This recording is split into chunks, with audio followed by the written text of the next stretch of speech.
Austrian researchers have taken an important step towards a new type of processor.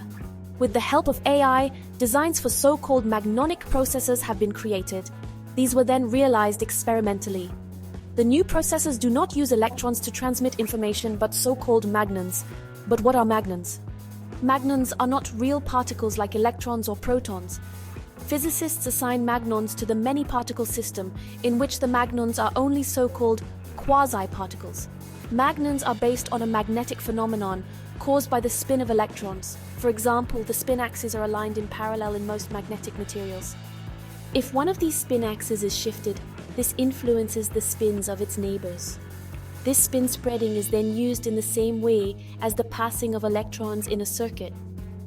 Because electrons do not move through the conductors in magnonics, less energy is required than in conventional electronics and no heat is generated.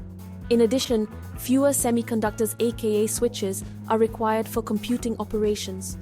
One disadvantage, however, is that the development of functional magnonic components is very complex and therefore expensive. But perhaps part of the CPU could use this new type of processor, similarly to how NPUs are integrated into CPUs nowadays.